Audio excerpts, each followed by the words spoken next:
Hello everyone, welcome to our YouTube channel. This is Vikas Kumar on my YouTube platform Agriverse Education. Friends, आज की video में हम फरवरी month के जितने भी इंपॉर्टेंट पीआईबी रिलीजेस है जो कि आपके आरबीआई का एग्जाम, नाबार्ड का एग्जाम और यूपीएससी के एग्जाम के पर्सपेक्टिव से बहुत इंपॉर्टेंट होने वाला है, उसको हम डिस्कस करेंगे। ये फरवरी मंथ का पहला पार्ट है और इसका सेकेंड पार्ट हम जल्द ही रिलीज करेंगे। तो चलिए वीडियो की शुरुआत करते हैं। And the first release is from cabinet that cabinet approves continuation and restructuring of skill India programme. तो स्किल इंडिया प्रोग्राम को टिल 2026 तक एक्सटेंड कर दिया है with a total outlay of 8,800 crore 8,800 crore के टोटल आउटले से इसको एक्सटेंड कर दिया गया है। और बेसिकली स्किल इंडिया प्रोग्राम के अंदर 3 इसके कंपोनेंट हैं। प्रधानमंत्री कौशल विकास योजना 4.0, प्रधानमंत्री national apprenticeship promotion scheme and जन शिक्षण संस्थान। तो 3 इसके मेजर कंपोनेंट है स्किल इंडिया प्रोग्राम के, और ये बहुत इंपॉर्टेंट आपका टॉपिक है स्किल इंडिया प्रोग्राम। तो इसके अंदर प्रधानमंत्री कौशल विकास योजना target beneficiaries are 15 to 59 years of age on job training with short term skilling programs are given under the प्रधानमंत्री कौशल विकास योजना। सेकंड वन, प्रधानमंत्री national apprenticeship promotion scheme, and in this scheme the individual of age between 14 to 35 years are enrolled and support of both apprentice and stipend are given under the promotion scheme, and that is of about 1,500 per month per apprentice, and this money will be provided to the beneficiary by DBT mode. And third one is Jan Shikshan Sansthan JSS scheme, and it is a community centric skilling initiative, और इसके अंदर आपके 15 to 45 years के जो age group है उनको यहाँ पे एनरोल किया जाता है। स्पेसिफिकली जो इकोनॉमिकली डिसएडवांटेजेस ग्रुप है लाइक योर वुमेन है या कोई लोअर कास्ट के, जैसे आपका रूरल यूथ भी हो सकता है, या फिर लोअर कास्ट के जो SC ST कम्युनिटी है उनके लिए ये स्कीम लाया गया था। Next is of department of atomic energy and the scheme that was in news in the union budget also, nuclear mission, and this scheme will basically focus on the small modular reactors, the research and development in small modular reactors, and the total outlay of that particular scheme is 20,000 crore rupees, and the target is of about to develop the 5 indigenously designed operational small modular reactors by 2033. So it is the major target under the nuclear mission that was announced in the union budget of 2025-26. And India is in align with the target of 100 gigawatt nuclear power capacity by 2047. So it may ask in your objective questions also, like what is the total target of India's nuclear power capacity, and the answer will be 100 gigawatt. कौन से साल तक achieve करना है? 2047. And also there is other targets of COP26 and other targets like net zero emission by 2070 and non fossil fuel based energy generation by 2030। कितना है? 500 gigawatts. इतने का non fossil fuel based energy को generate करना है 2030 तक। तो ये स्कीम के अंदर बोला गया था। अब यहाँ पे हम आते हैं जो सबसे इंपॉर्टेंट यहाँ पे डिपार्टमेंट है, और यूनियन बजट ने भी काफ़ी इस पे नई नई स्कीम्स को यहाँ पे अनाउंस किया है, like your national mission on आत्मनिर्भर इन पल्सेस, कॉटन की प्रोडक्टिविटी को बढ़ाने के लिए भी एक स्कीम लाया गया, हाई यील्डिंग सीड वेराइटीज़ के लिए भी स्कीम निकाला गया, प्रधानमंत्री धन धान्य कृषि योजना ये हो गया। इसके साथ साथ और भी वेरियस स्कीम्स हैं, लाइक ऑयल सीड पे फोकस किया जा रहा है और फिशरीज पे फोकस किया जा रहा है, वो हम लेटर ऑन जो मिनिस्ट्री ऑफ फिशरीज है उसमें भी हम डिस्कस करेंगे। तो यहाँ पे एग्रीकल्चर की मिनिस्ट्री ने एक एशियन फिशरीज एंड एक्वाकल्चर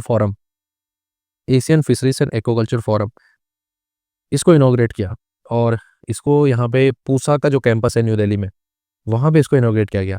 तो उसके अंदर बहुत सारे चीज़ों को डिस्कस किया गया कि आपका जो फिशरीज सेक्टर है, आपको पता होगा प्रधानमंत्री मत्स्य समृद्धि सही योजना, जो कि प्रधानमंत्री मत्स्य संपदा योजना का ही एक सब कंपोनेंट है, तो उसके अंदर एक टारगेट रखा गया था कि जो फिशरीज सेक्टर है उसका नेशनल डिजिटल फिशरीज प्लेटफॉर्म को डेवलप किया जाएगा, जिसके अंदर जो फिशरीज के फार्मर्स हैं उनको एनरोल किया जाएगा, उनका सर्टिफिकेशन प्रोवाइड किया जाएगा। इसके साथ साथ ये भी बोला गया कि जो इंडिया का अभी टोटल फिशरीज और एक्वाकल्चर का प्रोडक्शन है, ग्लोबली इंडिया सेकेंड पोजीशन पे स्टैंड करता है, और प्रोडक्शन की बात करें तो 184 लाख टन्स इतना यहाँ पे प्रोडक्शन रहा लास्ट जो आपका 2023-24 का फिशरीज का जो प्रोडक्शन था। चलिए next list is related to organic farming production. तो यहाँ पे हम बात कर रहे हैं ऑर्गेनिक फार्मिंग के प्रोडक्शन को जो स्कीम यहाँ पे प्रमोट कर रही है एग्रीकल्चर मिनिस्ट्री की, लाइक योर परंपरागत कृषि विकास योजना and mission organic value chain development for north eastern region. तो ये दो मेजर स्कीम है जो ऑर्गेनिक फार्मिंग के प्रोडक्शन को प्रमोट कर रही है। इसके अंदर क्या क्या प्रोविजन है ये देखने वाली बात है। परंपरागत कृषि विकास योजना, इसके अंदर 31,500 पर हेक्टेयर्स इतने का असिस्टेंस दिया जाता है for the period of 3 years and assistance of 15,000 per hectare for period of 3 year is provided to the farmer through DBT mode. तो दो चीजें हैं आपको याद रखना है। स्टेट को यहाँ पे टोटल दिया जाएगा 31,500 पर हेक्टेयर एंड फार्मर्स को इसी में से 15,000 पर हेक्टेयर के हिसाब से 3 साल के लिए दिया जाएगा। अब है mission organic value chain development for north eastern region. इसके यहाँ थोड़ा अमाउंट बढ़ गया है देखिए, और स्पेसिफिकली ये अमाउंट किसको दिया जा रहा है, एफपीओस को, फार्मर प्रोड्यूसर ऑर्गेनाइजेशन को। अगर एफपीओ का यहाँ पे गठन किया या फॉर्मेशन किया तो 46,500 पर हेक्टेयर के हिसाब से उनको दिया जाएगा फॉर द 3 ईयर्स। जो यहाँ ऊपर हमने बात करी थी स्टेट को कितना असिस्टेंस दिया जा रहा है 31,500, यहाँ पे 1,000 रुपीज़ को आप ऐड कर लीजिए, 32,500 पर हेक्टेयर के हिसाब से दिया जाएगा। और जो 15,000 एज ए डीबीटी फार्मर्स को दिया जा रहा था वो सेम रहेगा। अब यहाँ पे गोवर्धन स्कीम के अंदर जो मार्केट डेवलपमेंट असिस्टेंस है, जो फार्मर्स हैं वो ऑर्गेनिक फर्टिलाइजर प्रोड्यूस कर रहे हैं। गोवर्धन आपको पता होगा वेस्ट टू वेल्थ एक स्कीम लाई गई थी। तो इसमें जो आपका वेस्ट है उससे बायोगैस स्लरी या फिर जो organic liquid fermented organic manure है वो उसका बाई प्रोडक्ट है, तो उसको यूज़ किया जाएगा एज ए ऑर्गेनिक फर्टिलाइजर्स। तो जो ऑर्गेनिक फर्टिलाइजर को प्रोड्यूस करेगा वया the your biogas under Govardhan scheme, तो उनको 1500 पर मैट्रिक टन के हिसाब से फाइनेंशियल असिस्टेंस दिया जाएगा। ये भी एक स्कीम है गोवर्धन के अंदर। और इस बार एग्रीकल्चर मिनिस्ट्री ने एग्रीकल्चर इंफ्रास्ट्रक्चर फंड के बारे में भी यहाँ पे एक रिलीज दिया था, जिसके अंदर उसका बेसिक इन्फॉर्मेशन दिया था। लाइक एआईएफ को कब लॉन्च किया गया था 2020 टू 21, 2020 में इसको लाया गया था। टोटल आउटले था 1 lakh crore.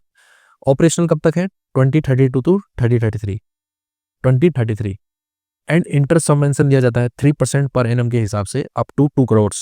Agriculture infrastructure fund के अंदर कुछ एक्टिविटीज़ हैं वही उन्हीं के लिए यहाँ पे फाइनेंसिंग करी जाएगी, like your primary processing, secondary processing और जो अदर लाइक ड्रोन फाइनेंसिंग और भी बहुत सारी एक्टिविटीज़ हैं जो कि यहाँ पे कवर होती हैं। वो मैंने अपने वीडियो में बताया है, जो गवर्नमेंट स्कीम वाले जो हमारी सीरीज चल रही थी उसमें एआईएफ के बारे में डिटेल में बताया। तो इसके अंदर एक credit guarantee fund trust for micro and small enterprises, और इसकी भी लिमिट 2 करोड़ तक है। और जितना भी 2 करोड़ तक के लोन में सीजीटीएमएससी का प्रीमियम होगा वो गवर्नमेंट रिम्बर्स कर देगी, वापस कर देगी फार्मर को। अब यहाँ पे क्या है, जो क्रेडिट गारंटी फंड ट्रस्ट की बात करी जा रही है, इससे रिलेटेड बहुत सारे यहाँ पे रिसेंट डेवलपमेंट हुए, बहुत सारे चेंजेस लाए गए जो आपका यूनियन बजट है। लाइक योर एमएसएमईज जो है जो कि एक्सपोर्ट में इन्वॉल्व हो रही है उनके लिए पहली बार क्रेडिट गारंटी फंड यहाँ पे निकाला गया है, जिसमें टोटल कवरेज होगा 20 करोड़।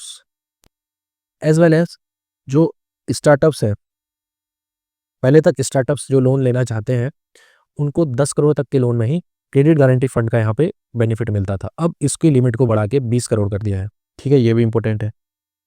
इसके साथ साथ जो माइक्रो एंड स्मॉल एंटरप्राइजेस हैं उसकी लिमिट पहले 5 करोड़ थी, अब उसको बढ़ा के कर दिया गया है 10 करोड़ एमएससीज। तो ये भी यहाँ पे इंपॉर्टेंट हो जाता है एग्जाम के पर्सपेक्टिव से। ठीक है,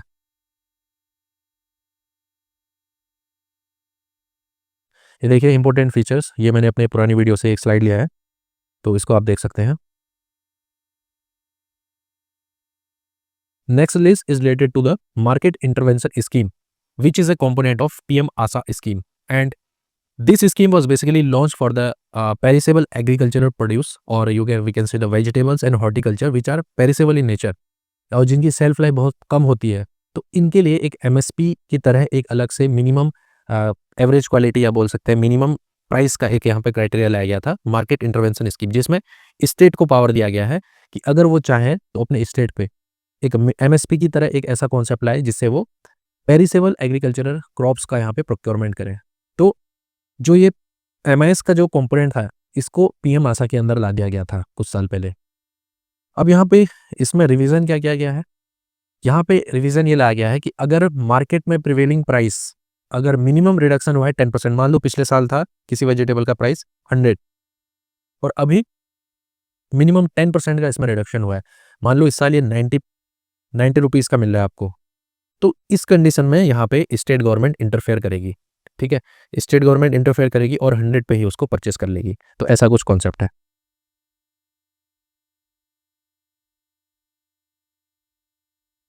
दूसरी चीज, ये तो पहली चीज हो गई कि पहले प्रोक्योरमेंट की लिमिट थी। प्रोक्योरमेंट की लिमिट थी कि भाई आप जितना टोटल स्टेट का प्रोडक्शन है उसका 20% ही प्रोक्योरमेंट कर पाएंगे। अब इसको बढ़ा के कर दिया है 25%, यानी कि स्टेट गवर्नमेंट 25% तक के जो प्रोडक्शन है एग्रीकल्चर क्रॉप्स का जो पेरिसेबल है उनका प्रोक्योरमेंट कर सकती है। अब इसका एग्जाम्पल क्या है? एग्जाम्पल है जम्मू एंड कश्मीर। जम्मू एंड कश्मीर में जो आपका एप्पल का प्रोक्योरमेंट किया जाता है अंडर द MIS स्कीम, तो ये इसका एक अच्छा एग्जाम्पल है, ठीक है।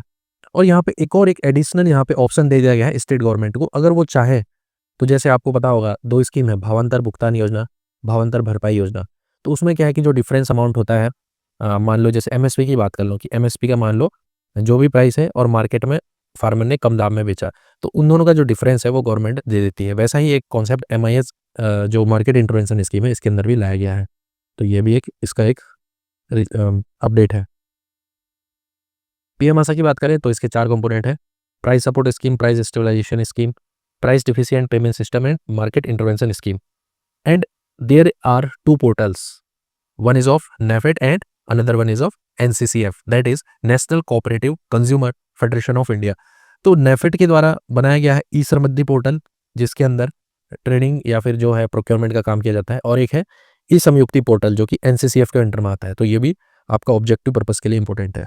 अगला है ई नाम के अंदर नई कमोडिटीज को यहाँ लाया गया है।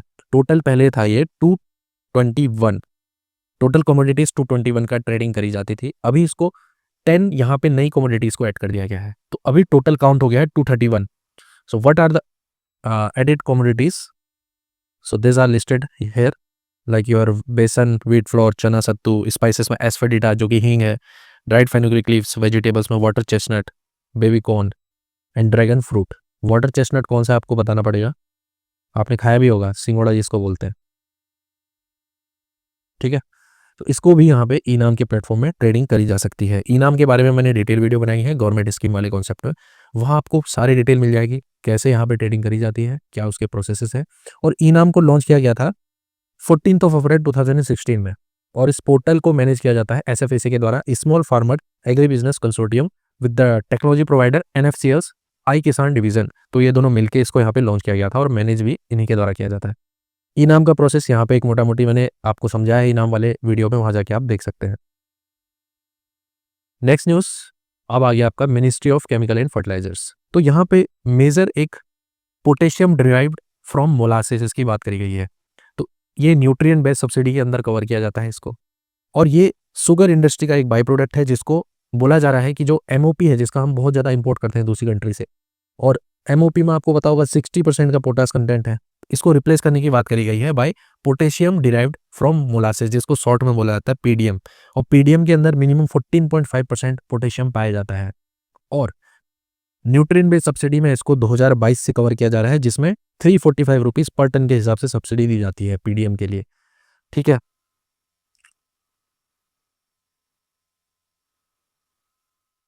और रिसेंटली एक चीज और हुआ है बजट में, जो बेसिक कस्टम ड्यूटी है अमोनियम नाइट्रेट में, इसको बढ़ा दिया गया है 7.5 से बढ़ा दिया गया है 10%। बढ़ाने से क्या होगा कि बाहर से जो मान लो कोई इंपोर्ट हम कर रहे हैं तो उस पर कस्टम ड्यूटी लगने से उसका प्राइस बढ़ जाएगा मार्केट में, तो जिससे जो हमारा डोमेस्टिक इंडस्ट्री है उसको एक बूस्ट मिलेगा, वो वहाँ पे मोटिवेट होंगे, वो और ज़्यादा प्रोडक्शन करेंगे और कम दाम में अगर वो बेचेंगे तो उनको फ़ायदा होगा, और यहाँ पे कंपटीशन में थोड़ा सा कम होगा with the other foreign countries जो कि यहाँ पे एक्सपोर्ट कर रही है हमारी कंट्रीज में, ठीक है। तो ये इसका ऑब्जेक्टिव था बेसिक कस्टम ड्यूटी को बढ़ाने का। चलिए, एक और न्यूज़ है, प्रधानमंत्री फसल बीमा योजना टर्न्स 9। तो इसको लॉन्च किया गया था 2016 में, and in this the crop insurance cover are covered like hail storm, drought, natural calamities, flood, cyclone, heavy and unseasonal rains and pest and disease attack. तो ये इसके जो कवर किया जाता है वो सारी चीज़ें हैं। प्रधानमंत्री फसल बीमा योजना के कुछ ऑब्जेक्टिव हैं, एक तो है फाइनेंशियल असिस्टेंस प्रोवाइड कर देना इन केस ऑफ अनफोर्सिन इवेंट्स, अगर उसकी फसल खराब हो जाती है तो फार्मर को कुछ एक मिनिमम प्रीमियम देना पड़ता है, खरीफ के लिए अलग है, रबी के लिए अलग है। दूसरा है to stabilise the income of farmers. Third one, to encourage the farmer to adopt the innovative agricultural practices. हो सकता है कि फार्मर डरे नई टेक्नोलॉजी को लेने में, अगर उसकी क्रॉप फेलियर हो जाता है तो उसका घाट लॉस हो सकता है। मान लो उसने लोन ले लिया, इंस्टीट्यूशनल लोन किसी मशीनरी के लिए या कुछ नई टेक्नोलॉजी के लिए, अगर उसके क्रॉप से उसका प्रोडक्शन ही नहीं हुआ, उसकी इनकम ही नहीं हुई, तो वो लोन को कैसे चुकाएगा? तो उस केस में यहाँ पे प्रधानमंत्री फसल बीमा योजना में अगर वो एनरोलमेंट करता है, इन केस अगर उसका क्रॉप फेलियर हो जाता है, जो भी कवरेज रहेगा तो उसको उसका यहाँ पे मिल जाएगा, उस जितना भी उसका अमाउंट होगा, तो उससे वो अपना जो क्रेडिट फैसिलिटी उसने ली है उसको भी रिपे कर सकता है। तो फार्मर को एक कॉन्फिडेंस भी इससे मिलता है। ठीक है, तो ये पीएमएफबीवाई के कुछ ऑब्जेक्टिव थे और रिसेंटली बजट में इसको एक्सटेंड कर दिया गया है टिल 25-26 जो नेक्स्ट हमारा एफआई आने वाला है। टोटल बजट है 69,550 करोड़। इंश्योरेंस प्रीमियम्स हमेशा एग्जाम में पूछा जाता है। Kharif crop 2%, rabi crop 1.5%, yearly commercial and horticultural crops 5%। ये प्रीमियम का परसेंटेज है और बाकी जितना है वो गवर्नमेंट पे करती है। रिस्क कौन कौन से कवर है? देखिए ये बहुत इंपॉर्टेंट स्लाइड है। रिस्क कवर्ड पहला है यील्ड लॉस।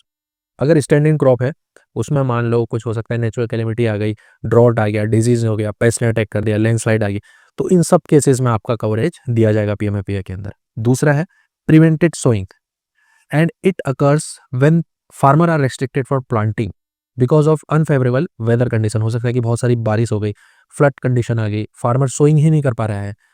अभी हमने पहले तो देखा कि स्टैंडिंग क्रॉप है, दूसरी कंडीशन में देखा कि वो सोइंग ही नहीं करी है, उसने कर ही नहीं पा रहा है, ऐसी कंडीशन हो गई। तो वहां पे क्या होगा, maximum of 25% of the some insured उसको दे दिया जाएगा इन दैट केस। ठीक है, और ये एग्जाम में पूछा भी जाता है कि कितना percent of the some insured यहाँ पे प्रिवेंटेड सोइंग के केस में फार्मर्स को पे किया जाता है। तीसरी चीज है भाई post harvest losses. Standing crop की बात कर ली, प्रिवेंटेड सोइंग की बात कर ली, पोस्ट हार्वेस्ट लॉसेस। आपने कटाई कर दी है, ठीक है, आपने कट एंड स्प्रेड कंडीशन में आपने खेत में ही छोड़ा है उसको ड्राई करने के लिए, तो वहां पे उस केस में मैक्सिमम कवरेज कब तक किया जाएगा? Government offers coverage up to the 14 days maximum. आपने हार्वेस्टिंग करी है उसके 14 दिन के अंदर अंदर अगर उसमें कुछ बारिश से कुछ खराब हो जाता है जो आपने कट एंड स्प्रेड कंडीशन में फील्ड में छोड़ा है, तो वहां पे उसका कवरेज दे दिया जाएगा।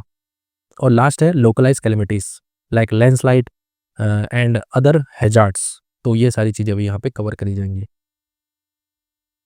पीएमएफबीवाई के अंदर आजकल जो ज़्यादा बातें हो रही हैं वो है टेक्नोलॉजिकल एडवांसमेंट की। रिमोट सेंसिंग हो गया, जीपीएस टेक्नोलॉजी हो गया और ड्रोन टेक्नोलॉजी हो गया, उसका बहुत सारा यूज़ हो रहा है। यील्ड एस्टिमेशन के लिए हो, क्रॉप लॉस के लिए हो, तो सारी चीज़ों में आपका दो मेजर यहाँ पे टेक्नोलॉजी है, एक है येस्टेक, एक है विंड्स। तो उसकी अब बात करेंगे, उसके लिए बजट में भी यहाँ पे एक fund for innovation and technology, इसको भी यहाँ पे अप्रूव किया है यूनियन कैबिनेट ने। तो टेक्नोलॉजी में यहाँ पे एक तो हम बात कर लेते हैं एप्लीकेशन की। तो क्रॉप यील्ड का डेटा यहाँ पे डाला जाता है सीसीई एग्री ऐप में, एंड जो ये डेटा है वो डायरेक्ट डालता है नेशनल क्रॉप इंश्योरेंस पोर्टल में, जो कि जो कंपनीज है वहाँ पे वो देख सकते हैं कि हाँ जो क्रॉप यील्ड का जो डेटा है, वो जो क्रॉप कटिंग का एक्सपेरिमेंट है वो वहाँ पे डाल दिया जाता है, जिससे उनको एक आइडिया लग जाता है। दूसरा है कि आपका fund for innovation and technology, इसको यूनियन कैबिनेट ने अप्रूव किया है with total corpus of 824 crore, और जिसके अंदर येस्टेक और विंड्स को यहाँ पे टेक्नोलॉजिकल एडवांसमेंट किया जाएगा। विंड्स की बात करें तो weather information network data system, इसके अंदर जो आपका ब्लॉक लेवल पे है वहाँ पे ऑटोमेटिक वेदर स्टेशन लगाए जाएंगे, and in your panchayat level automatic rain gauges यहाँ पे इंस्टॉल किए जाएंगे। और येस्टेक के अंदर yield estimation system based on technology, इसके अंदर जो लार्ज स्केल यील्ड एस्टिमेशन है for the crop insurance claim, उसको यहाँ पे कैरिड किया जाएगा। और बहुत सारे ऐसे स्टेट है लाइक और मध्य प्रदेश, वहाँ पे 100% येस्टेक का यूज़ किया जा रहा है for the crop yield loss estimation under PMFBY. ठीक, चलिए नेक्स्ट न्यूज़ देखिए। जितना रिलीज है ये एग्रीकल्चर का है, बीच में हमने एक मिनिस्ट्री ऑफ फर्टिलाइजर्स की भी हमने बात करी थी, पर मेजरली यहाँ पे अभी हम जितनी बात कर रहे हैं एग्रीकल्चर मिनिस्ट्री का है।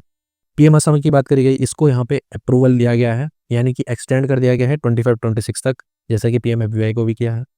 बट यहाँ पे मेन चीज़ क्या है, गवर्नमेंट ने 100% प्रोक्योरमेंट की बात करी है। 100% की तो बात हुई नहीं थी आज तक। आप वीट में आपको एश्योरिटी देते थे, राइस में देते थे, अब यहाँ पे गवर्नमेंट बोल रही है कि आप कितना भी दाल ले आए, तूर, उड़द और मसूर, 3 ही क्रॉप है, कि नेक्स्ट 4 ईयर तक आपका 100% प्रोक्योरमेंट करने को रेडी है। ठीक है, तो अभी तक जो 9 स्टेट्स हैं इनको यहाँ पे कवर किया जाएगा, like your Andhra Pradesh, Chhattisgarh, Gujarat, Haryana, Karnataka, Madhya Pradesh, Maharashtra, Telangana and Uttar Pradesh. तो जो नेफेड है और एनसीसी है इसके थ्रू सेंट्रल परचेज करेगी 100% ऑफ दी टूर, ठीक है। और एक चीज और, नेशनल मिशन जो अभी चलाया जा रहा है पल्सेस के लिए, यूनियन बजट में गवर्नमेंट ऑफ इंडिया ने 1,000 करोड़ रुपीज यहाँ पे रिलीज किया गया है, और वहां भी आपका तुर उड़द और मसूर है उस पर फोकस किया जाएगा। चलिए अब आते हैं नेक्स्ट, आपका मिनिस्ट्री है ministry of commerce and industry. यहाँ पे एक्सपोर्ट का जो माइलस्टोन अचीव किया है इंडिया ने उसकी बात करी गई है कि टोटल एक्सपोर्ट हिट हो चुका है हमारा 778 billion US dollars in 2023-24 financial year. And 2013 and 14 से अगर हम कंपेयर करें तो देखिए कितना इंक्रीज हो गया है, वेरी मच, 67%। आपका 466 यूएस डॉलर था, अभी हो गया ये 778, ठीक है। तो ये हमारा एक अचीवमेंट हो गया। सर्विस एक्सपोर्ट की बात करो तो 124% इंक्रीज हुआ है 2013-14 से। एग्रीकल्चर में आते हैं, एग्रीकल्चर में 2013-14 एफवाई में 22 यूएस डॉलर या बिलियन डॉलर आपका एक्सपोर्ट हुआ करता था, अभी ये हो गया है 48 यूएसडी बिलियन, यानी कि ऑलमोस्ट 100% से भी ज़्यादा यहाँ पे इंक्रीज हो गया है, ठीक है। और एपीडा का यहाँ पे एक अच्छा सपोर्ट रहा एग्रीकल्चर के एक्सपोर्ट में। और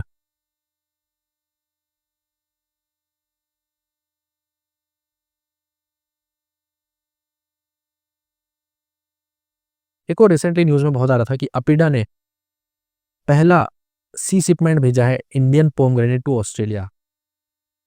अपीडा ने कोलैबोरेशन किया है एग्रो स्टार और केबी एक्सपोर्ट के साथ, और इन्होंने संगोला और भगवा की जो वैरायटी है पोमग्रेनेट की उसको ऑस्ट्रेलिया को एक्सपोर्ट किया है। और इसमें एक डिजिटल इंफ्रास्ट्रक्चर है आपका अनार नेट, इसका बहुत यूज़ किया गया है। एक इंडिया का एक सिस्टम है जिसके अंदर जो इंटरनेशनल ट्रेड किया जाता है आपका पोमग्रेनेट का, वो यहाँ पे इसको यूज़ में लाया गया। इंडिया का जो एग्रीकल्चर एक्सपोर्ट है ये बहुत तेज़ी से बढ़ रहा है। फूड एक्सपोर्ट की बात करें तो 29% ईयर ऑन ईयर इसका ग्रोथ देखा गया है, और इसमें अकेले पोमग्रेनेट की बात करें तो 20% ग्रोथ रहा है लास्ट एफवाई में। मिनिस्ट्री ऑफ कोऑपरेशन का है, एंड इसके अंदर बात करी गई है कि पैक्स जो कि primary agricultural cooperative credit societies जो है उनके यहाँ पे डिजिटाइजेशन की बात करी गई है। उनके लिए एक सॉफ्टवेयर बनाया जा रहा है जिससे क्या होगा, इसका मैं नाम भी बता देता हूँ। एक प्रोजेक्ट है, project for computerisation of functional PACS with a total financial outlay of 2,516 crore, जिसके अंदर जो पैक्स है उनको एक एंटरप्राइज रिसोर्स प्लानिंग के अंदर लाया जाएगा, जो कि एक नेशनल सॉफ्टवेयर है। और इसमें नाबार्ड और जो स्टेट कोऑपरेटिव बैंक और डिस्ट्रिक्ट कोऑपरेटिव बैंक है वो यहाँ पे लिंक करेंगे, ठीक है। आपको पता होगा कि जो कोऑपरेटिव क्रेडिट सोसाइटी है उसको सुपरवाइज करता है हमारा नाबार्ड, और ये एक तरीके से आपका जो डिस्ट्रिक्ट कोऑपरेटिव बैंक है, डिस्ट्रिक्ट कोऑपरेटिव बैंक एक लिंक होता है स्टेट कोऑपरेटिव बैंक और आपका जो पैक्स है उसके बीच का एक लिंक होता है। तो फंक्शंस क्या हैं पैक्स के? फाइनेंशियल सर्विस प्रोवाइड करना, short term medium term loan provide करना फार्मर्स को, प्रोक्योरमेंट भी करता है। आजकल फेयर राशन शॉप भी खोलने लग गया है, पीडीएस सिस्टम में इसका रोल है। वेयर हाउसिंग हो गया, borrowing, asset management, human resource management, ये इसके कुछ फंक्शंस है। इसके साथ साथ युवा सहकार स्कीम इसको लाया गया। तो इसके अंदर क्या है कि इसको इम्प्लीमेंट किया जा रहा है नेशनल कोऑपरेटिव डेवलपमेंट कॉर्पोरेशन के द्वारा। इसके अंदर एम क्या रखा गया है कि जितने भी नए कोऑपरेटिव सोसाइटी जो यहाँ पे बनाई जाएंगी उसको युवा सहकार जो एक स्कीम है cooperative enterprise support and innovation scheme के अंदर लाना। जितनी भी नई कोऑपरेटिव सोसाइटी बनेंगी उसको सपोर्ट प्रोवाइड करेंगे, ठीक है। और इसमें कितना इंटरेस्ट सबवेंशन दिया जाएगा, ये इंपॉर्टेंट क्वेश्चन है। 2% interest subvention up to the जो आपके लॉन्ग टर्म लोन है अप टू 5 ईयर्स, उनको 2% का इंटरेस्ट सबवेंशन दिया जाएगा, ठीक है। ये इसका एक इंपॉर्टेंट यहाँ पे पॉइंट हो गया। इसके साथ साथ जो world largest green storage plan in cooperative sector इसको लॉन्च किया गया था 31 मई 2023। इसको पायलट प्रोजेक्ट पे अभी चलाया जा रहा है, जिसके अंदर वेरियस स्कीम्स है। यूआर एआईएफ है, एग्री इंफ्रास्ट्रक्चर मार्केटिंग स्कीम है, स्मैम है, प्रधानमंत्री formalisation of micro food enterprise scheme. तो इन सबको कन्वर्ट करके यहाँ पे जो वेयर हाउस और जो वेरियस सेक्टर है, प्रोसेसिंग यूनिट है, कस्टम हायरिंग सेक्टर है, उनको यहाँ पे इंफ्रास्ट्रक्चर उनका यहाँ पे बढ़ाया जाएगा, ठीक है।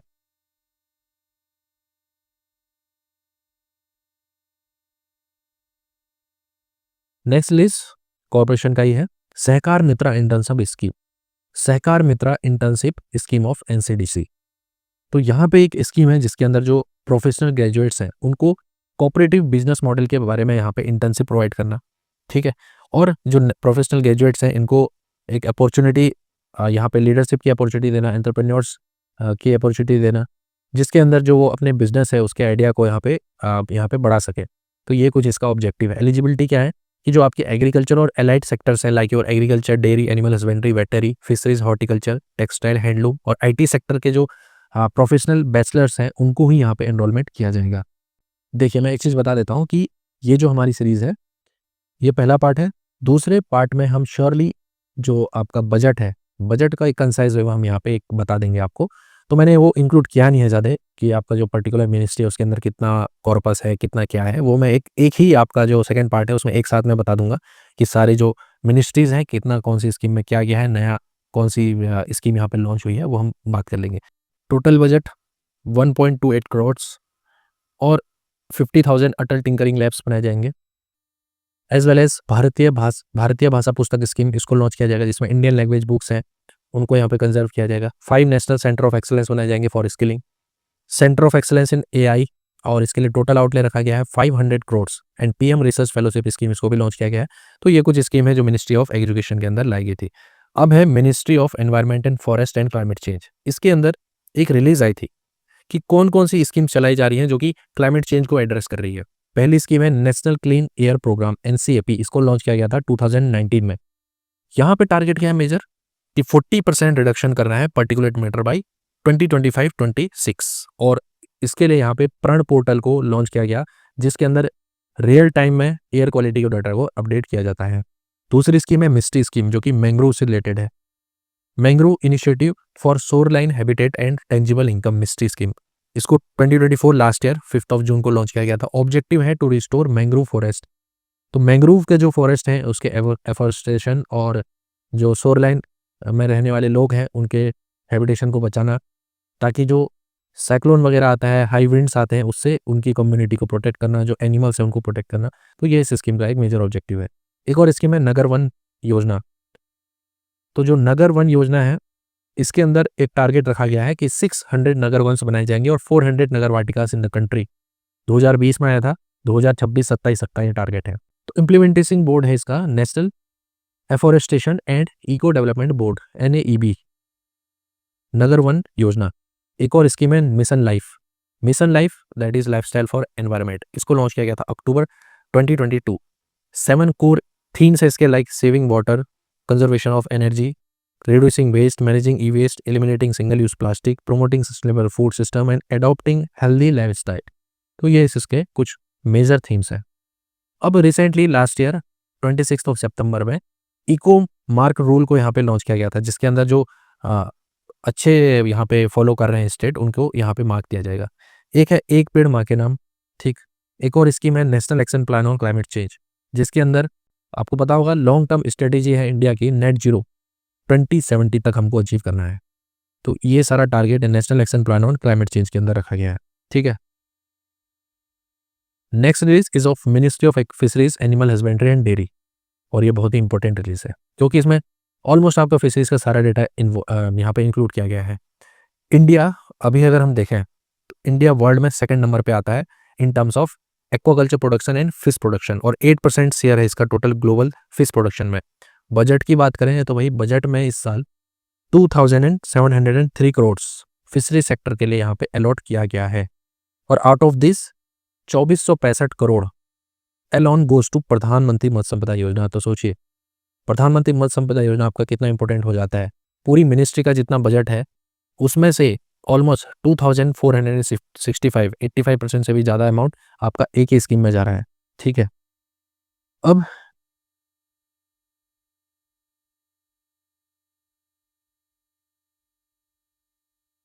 इस साल बजट में एक फोकस किया गया है, स्पेशल इकोनॉमिक जोन बनाने की बात करी गई है in the region of Lakshadweep and Andaman and Nicobar island. तो 2 जगह पे फोकस किया गया है। क्रेडिट कार्ड जो किसान क्रेडिट कार्ड है इसके अंदर MISS होता है मॉडिफाइड इंटरेस्ट सबवेंशन स्कीम, जिसमें 1.5% तक का यहाँ पे इंटरेस्ट सबवेंशन दिया जाता है up to the loan of 3 lakh. पहले ये था 3 lakh in case of KCC crop, ठीक है। 2 चीजें। एक और है आपका जो आपका KCC एनिमल हस्बेंड्री और फिशरी था, वहां पे 2 लाख तक के लोन पे ही MISS यानी कि मॉडिफाइड इंटरेस्ट सबवेंशन स्कीम का लाभ मिलता था। तो मान लो कोई फार्मर है वो क्रॉप भी लगा रहा है और फिशरी सेक्टर में भी इन्वॉल्व है, तो वो 2 KCC ले आ। अब वहां पे उसको जो मॉडिफाइड इंटरेस्ट सबवेंशन का बेनिफिट है वो टोटल 3 लाख तक के उसको बेनिफिट मिल रहा था। तो गवर्नमेंट ने क्या किया कि टोटल जो कैपिंग है उसको बढ़ा के 5 लाख कर दिया है, यानी कि वो अब 3 लाख जो क्रॉप वाला कंपोनेंट है उससे भी इंटरेस्ट सबवेंशन लेगा 3 लाख तक के लोन में, और 2 लाख तक के लोन यानी कि जो फिशरी सेक्टर है यहाँ तक उसको यहाँ पे बेनिफिट मिल जाएगा अंडर द केसीसी स्कीम। ठीक है,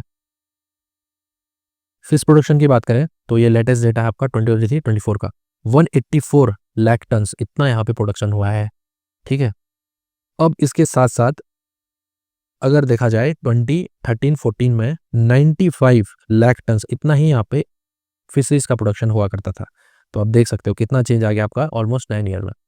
सी फूड एक्सपोर्ट की वैल्यू में एक विटनेस देखने को मिला है, टोटल आपका 60,000 रुपीज करोड़ इतने का यहाँ पे एक्सपोर्ट किया गया था, और प्रधानमंत्री मत्स्य संपदा योजना पे आपका टारगेट है कितना 1 लाख करोड़, 1 लाख करोड़ इतने के वैल्यू का एक्सपोर्ट करना है हमको, और हमने अचीव कितना किया अभी लास्ट फाइनेंशियल ईयर में 60,000 करोड़। तो बहुत सारी स्कीम चलाई जा रही हैं। स्टार्टिंग से अगर देखें पहली स्कीम थी आपकी ब्लू रेवोल्यूशन जो कि 2015 में लॉन्च किया गया था, और इसका सेंट्रल आउटले था 3,000 करोड़ रुपीस फॉर 5 ईयर्स। तो इस पर फोकस क्या किया गया था कि जो एक्वाकल्चर की प्रोडक्शन है, प्रोडक्टिविटी है, उसको बढ़ाना in both inland and marine. उसके बाद आया प्रधानमंत्री मत्स्य संपदा योजना 2020 में, इसको 5 साल के लिए इंप्लीमेंट किया है। ये इसका लास्ट फाइनेंशियल ईयर है, बट इसको एक्सटेंड किया गया है और इसको किया जाएगा क्योंकि बजट में भी इसका जो बजट है वो अनाउंस कर दिया गया है। तो 20,050 करोड़ इसका टोटल आउटले था 5 साल के लिए। ठीक है, तो ये भी एक इम्पोर्टेंट है। इसके अंदर क्या क्या ऑब्जेक्टिव है ये सारी चीज़ें मैंने वीडियो में बताई हैं, गवर्नमेंट स्कीम वाली आप वीडियो आप देख सकते हो। अब यहाँ पे बहुत सारी इनिशिएटिव चलाई जा रही है प्रधानमंत्री मत्स्य संपदा योजना के अंदर। ठीक है, पहली है आपका कि formation of fish farmer producer organisation. दूसरी चीज़ है fisheries and aquaculture infrastructure development fund FIDF, जिसमें टोटल कॉर्पस है 7,522 करोड़। पहले ये अलग से एक स्कीम थी या एक फंड था, इसको अभी मत्स्य संपदा के अंदर ही लाया गया है। अगला स्कीम जो कि लास्ट जो आपका फरवरी में इसको लॉन्च किया गया था, फरवरी 2024 में, फॉर पीरियड फ्रॉम 2023-24 टू 26-27 तक इसको चलाया गया है। टोटल आउटले है 6,000 करोड़। तो इस स्कीम के बारे में भी मैंने बात करी है, एक हमारी वीडियो है 9 ईयर ऑफ प्रधानमंत्री मत्स्य संपदा योजना, उसमें डिटेल में बताया है कि कितना यहाँ पे फाइनेंशियल असिस्टेंस दिया जाएगा इसके अंदर। अगली चीज़ है आपकी integrated aqua parks under PMFSY, इसके अंदर एक्वाकल्चर वैल्यू चेन की बात करी गई है। Artificial reef deployed under PMF Pradhan Mantri Matsya संपदा योजना। ठीक है,